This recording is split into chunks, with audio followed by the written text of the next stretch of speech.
अस्सलामुअलैकुम दोस्तों, जब भी हम शॉर्ट टर्म या लॉन्ग टर्म के लिए इन्वेस्ट करते हैं, अपना पैसा और अपना टाइम भी इन्वेस्ट करते हैं, उस पर हमें अच्छा रिटर्न मिलना चाहिए। आज की इस वीडियो में हम कुछ ऐसे इंपॉर्टेंट पॉइंट्स देखने वाले हैं, जैसे पीई रेशो और बैलेंस शीट में हम थोड़ा डीपली जाकर देखेंगे कि हमें इन्वेस्ट करने से पहले किन पॉइंट्स को देखना ज़रूरी है। ये वीडियो आपको हेल्प करेगा एक अच्छा स्टॉक फाइंड आउट करने में। इस वीडियो को आपको लास्ट तक देखना है। ये वीडियो देखने के बाद इंशाल्लाह आपको कोई और वीडियो फंडामेंटल्स पर देखने की ज़रूरत नहीं पड़ेगी। ये वीडियो सिर्फ एजुकेशनल पर्पज़ के लिए है, हमारी कोई बाय सेल रिकमेंडेशन नहीं है। सबसे पहले हम देख लेते हैं पीई रेशो। पीई रेशो क्या है? जैसे एक कंपनी है ए और दूसरी कंपनी है बी। ए कंपनी का प्राइस है 1000 रुपीज़ और बी कंपनी का प्राइस है 100 रुपीज़। क्या आप बता सकते हैं दोनों कंपनियों में से कौन सी कंपनी सस्ती है, कौन सी महंगी? यही चेक करने के लिए हम देखते हैं पीई रेशो। जैसे इस कंपनी का पीई है 30, यानी अगर हमें इससे 1 रुपया कमाना है तो हमें इसमें 30 रुपीज़ का इन्वेस्ट करना पड़ेगा। अगर किसी कंपनी का 20 का पीई है तो हमें उससे अगर 1 रुपया कमाना है तो हमें उसमें 20 रुपीज़ का इन्वेस्ट करना पड़ेगा। जैसे पीई अगर कम है, ऐसा नहीं है कि कंपनी सस्ती है, ये डिपेंड करता है फ्यूचर ग्रोथ पर।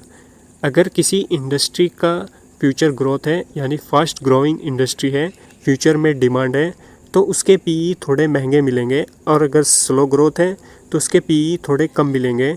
जैसे कुछ सेक्टर हैं जिनके पीई आपको काफ़ी महंगे मिलेंगे, जैसे आईटी है, फार्मा है, केमिकल है और रिन्यूएबल एनर्जी। इन कंपनियों के आपको पीई थोड़े महंगे मिलेंगे क्योंकि इनका फ्यूचर में डिमांड ज़्यादा है। और इंफ्रास्ट्रक्चर कंपनियों के भी आपको थोड़े पीई महंगे मिलेंगे।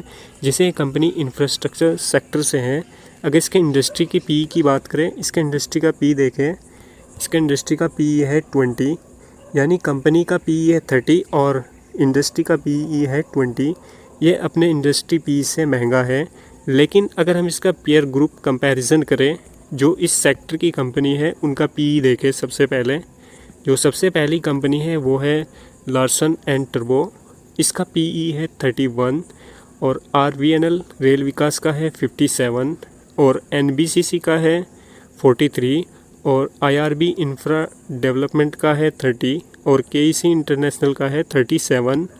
और अगर हम टेक्नो इलेक्ट्रिक इंजीनियर की करें तो इसका है 40 और एफकॉन जो जिस कंपनी का हम एनालिसिस कर रहे हैं उसका है 30। जितनी भी इस सेक्टर की कंपनियां हैं उनमें सबसे सस्ता पीई एफकॉन इंफ्रास्ट्रक्चर लिमिटेड का है।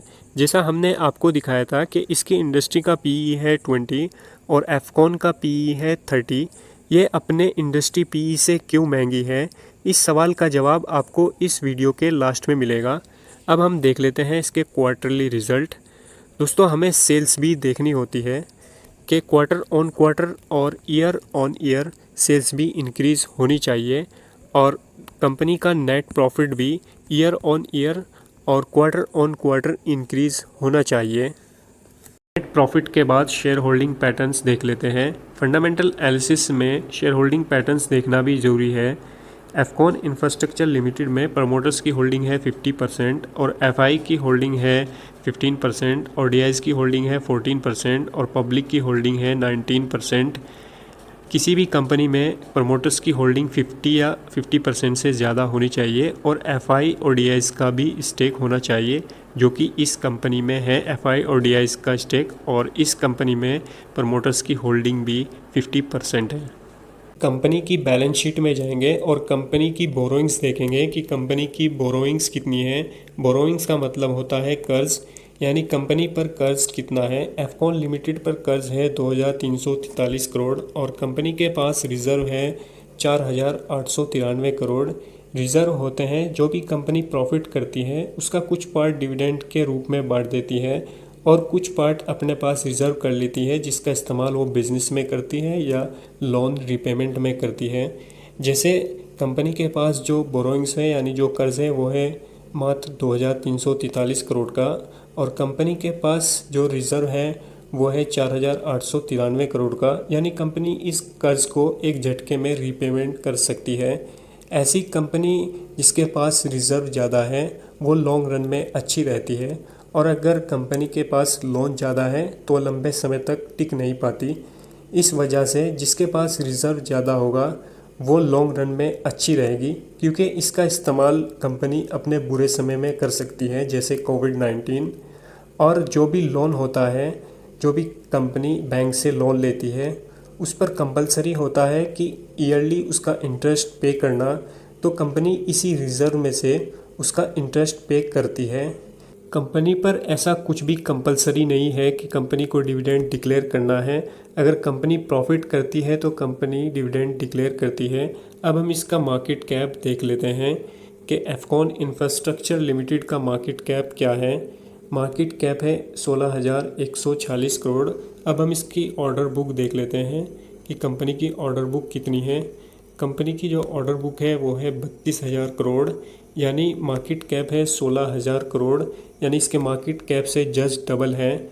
इसी वजह से इसका इंडस्ट्री पीई है 20 और इसका जो कंपनी का पीई है वो है 30, इसलिए थोड़ा महंगा मिल रहा है क्योंकि इसका फ्यूचर ब्राइट है और इसकी ऑर्डर बुक शानदार है।